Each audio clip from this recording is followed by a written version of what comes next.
Good morning and welcome back to Planet Althistory. Today we are going to discuss what if Australia had a revolution like America.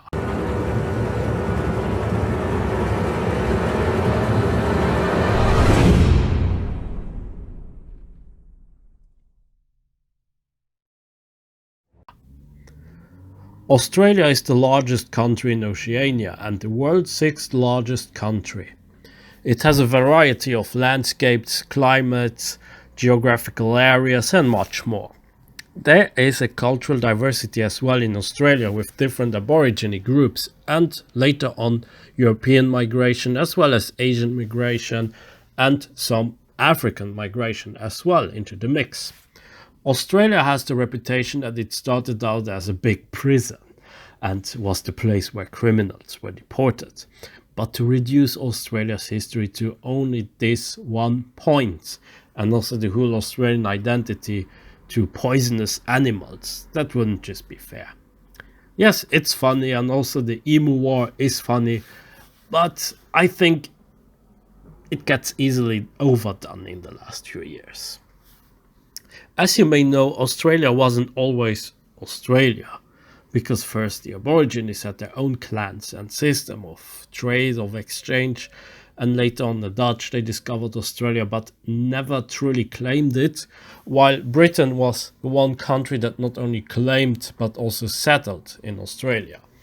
Australia, just like the US, was disunited and there were different colonial entities. Only later on did these entities unite into what we know nowadays as Australia.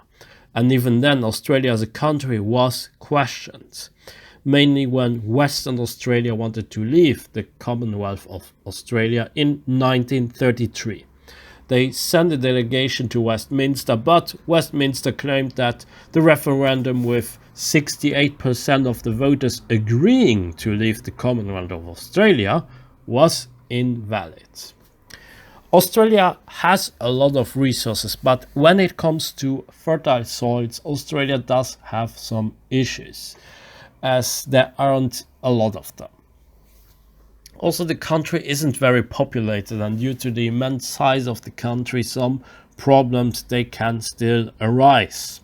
Today, Australia has only about 26 million inhabitants and has thus a population smaller than the likes of Germany, France, or even Poland.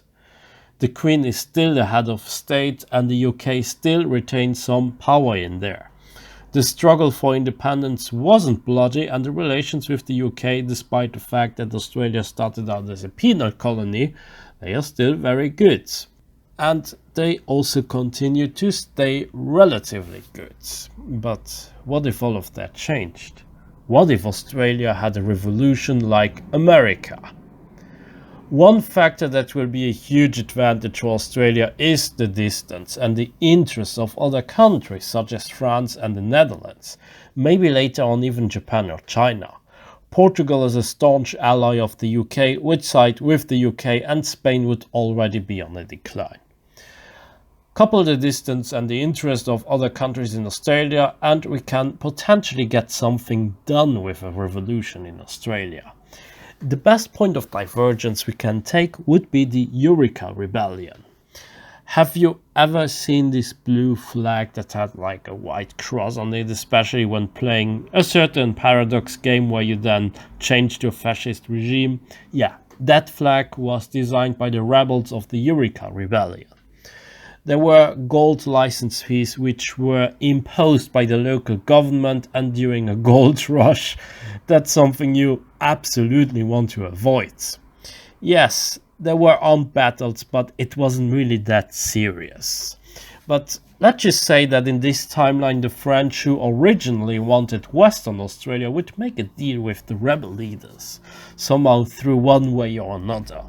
In the first few years, yeah, it would be difficult to achieve something because the primary goal was to abolish the fees. But later on, independence could very well be on the table. In OTL at the end of 1854, there were battles involving the regiments and rebels. Some of these rebels were said to be Irish or revolutionaries coming from Europe. We don't know if it's really true, but as with everything, there may be some truth in the rumor. The editor of the Ballarat Times, Henry Seacamp, would greet the Ballarat Reform Leagues, those that rebelled against the goldfish, and he would claim that this league is nothing more or less than the germ of independence. Another guy called H.R. Nichols claimed in 1890 that there was a declaration of independence and that it was read aloud with a number of persons under arms. The French, the Dutch and other Australians, they would know about this in this alternate timeline, and they would then support the Eureka Rebellion in a more extensive manner, but not directly or too directly involved. One strategy that this rebellion would need to adopt would be to escape to the interior, the so-called outback or the bushes, and to catch a port city to get supplies and to guard the supply lines. The French and the Dutch, they could give the Australians enough ships, but the Dutch and the French would not declare war on Britain. This support would only happen for a maximum of 3 years, because with the Crimean War and other stuff in Europe going on, France would have priorities. Australia wouldn't buy those ships and arms, but they would agree to compensate the Dutch and the French with some territories in the event of an independence. With such a strategy, it could take Britain a while to get until Australia to even send some troops there, and well, they would still have their other affairs going on, be it in Europe, Asia, the Americas, Africa.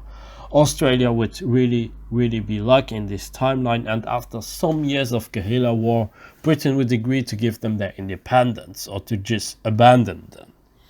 The Dutch would get some northern parts of Australia and France would get some parts of Western Australia. At first they would stay allies, yes, but it would change after a while. New Zealand too may see a rebellion, and Australia could use this as a pretext to intervene and win another war against Britain. By this point, Australia would develop a strong navy, but also alienate itself more and more from the Netherlands and the French. In an alternate World War I, Australia may even decide to occupy and annex French Western Australia and Dutch Northern Australia, maybe even going so far and attacking Indonesia from the Netherlands. The Netherlands would be able to put a bit of a fight in Indonesia, but Dutch Northern Australia would be gone, while the French, they would agree to give up on their Australian possessions and some of the islands in Oceania in order to focus on the German front. Or another thing they could do would be to bribe the Australians by giving them these territories as incentive to fight against the Germans in the Pacific. Not only would the Australians then have Australia, New Zealand and parts of Indonesia by then, but also a large chunk of Papua New Guinea, Nauru, Northern Mariana Islands, Palau, Caroline Islands, Marshall Islands and even Samoa. Australia would have a strong economy, but they would depend on food imports. And if they wouldn't transform their economy, they could fall into the same trap as Colombia, for instance, Argentina and other Latin American states. Immigration would be strong and perhaps even stronger in this timeline, because Australia would have ambitions to expand earlier on. Australia would see itself as a natural ally of the US, and both would start to dominate the Pacifics and have extensive trade networks. Australia would support the US rule in the Philippines, but become critical of European colonies in the Pacific. Just like the US with their Monroe Doctrine and their Manifest Destiny, Australia would claim that all of the Pacific should belong to them, and that no European and no Asian power should have a say in there. During the interwar period, the Australians would attempt to negotiate with the European powers in order to get the remaining Pacific islands and parts of Indonesia, while having a great relationship with the US. Even in this alternate timeline, Australia would be very pro-US. In World War II, Australia would be bribed to participate in World War II by getting parts of Indonesia and some Pacific islands from France and Britain.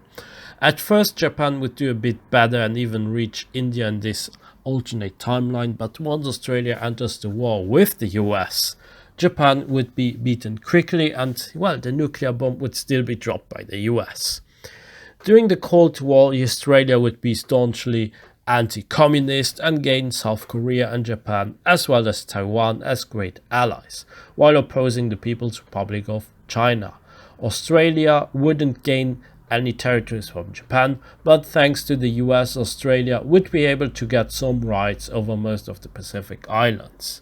They wouldn't be annexed by Australia, but in a very close association with Australia after their independence. This would be similar as what New Zealand has with Niue, for instance, or the Cook Islands in our timeline. In this alternate timeline, certain countries would then get their independence, quote unquote, way quicker. Now, Australia would still remain a very staunchly pro-Western country.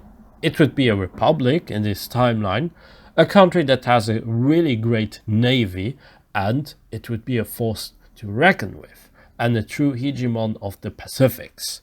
Today's Australia, yes, they have ambitions too, but they could never really punch above their weight, while this alternate Australia would be exactly that, an Australia that would be punching above its weight, and they would do so in a very constant manner, even if they would never really challenge the US, China or Russia, but they would be the biggest force in the Pacific. And that's where we leave it for now. That's it for today. I hope you enjoyed my video. Be sure to like and subscribe, leave a comment, support me also on Patreon, and join my forum, forum.planetalthistory.ga. Until next time on Planet Alt History.